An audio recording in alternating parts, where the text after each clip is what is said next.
तो वृंदावन में जितने जीव हैं, चाहे वो किसी भी योनि में है, उसमें ऐसे भी जीव, जितने भी जीव रह रहे हैं सबको वो सभी मुक्त होते हैं कि वहाँ रहने वाले, या उनकी कुछ कुछ जीवों की भोग योनि भी होती है, या जैसे वो भगवान की लीला भूमि है, तो उनको मुक्त होने की आवश्यकता क्या है?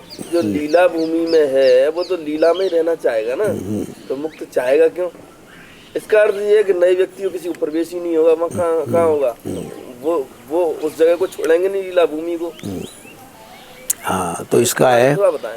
इसकी बात है कि हरिदास जी का नाम सुना होगा। हाँ। तो हरिदास जी ललिता सखी के अवतार थे। तो वृंदावन में इन्होंने बांके बिहारी को प्रकट किया था। तो हरिदास जी संगीत के भी बहुत बड़े आचार्य थे। तो बैठे थे अपनी कुटिया में, उनके शिष्य थे बैजू बावरा, और बैजू बावरा रहते थे अकबर के दरबार में।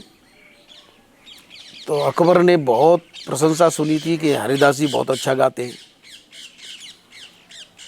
तो बैजू बावरा से कहा कि मुझे ले चलो वहाँ। बोले चलो। दोनों गए हैं, दर्शन किए, और हरिदास जी ने गाया तो अकबर बड़ा खुश हुआ। तो अकबर ने कहा कि मैं हाथ जोड़ कर निवेदन करता हूँ कि मुझे कोई सेवा बताओ। तो उस समय हरिदास जी केसी घाट पर रहते थे,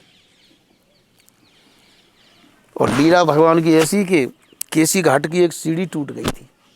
बोले उसे ठीक करा दो। तो अब अकबर कह रहा है कि देख लो क्या सेवा बताइए, वो सीढ़ी ठीक है, ये कोई मेरे से क्या मांगा। बोले देख के आना, वो टूट गई है, वो उसे ठीक कर सको। तो अकबर जैसे ही वहाँ जाता है, उसे फिर दिव्य वृंदावन के दर्शन होते हैं। आकर के चरणों में गिरता है कि यहाँ तो मेरा सारा साम्राज्य लग जाएगा, वो भी कुछ नहीं कर सकता। संत की कृपा से दिव्य वृंदावन का दर्शन हो गया। हाँ, उसकी तो कोई आस्था नहीं थी। इसीलिए तो कहते हैं कि जो काम भगवान नहीं कर सकते वो संत कर सकते हैं। संत की कृपा से। हाँ, संत की कृपा से। तो मुसलमान था। हाँ, मुसलमान था, नहीं होगी हमारे धर्म में। उसे कोई आस्था नहीं थी, लेकिन वही है ना कि राम भगत अनुपम सुख मूला, मिले जो संत, संत अनुकूल हो जाए तो जो काम परमात्मा नहीं करे वो उनका संत कर देता है। और ये तो साक्षात ललिता सखी थे। मैं वहाँ ले जाना चाह रहा हूँ कि ये जो हमें दिखाई दे रहा है ये स्थूल वृंदावन है, लेकिन इसमें जो दिव्य वृंदावन है उसमें जो निवास करने वाले हैं वो तो सचिन्मयो नीलिमा।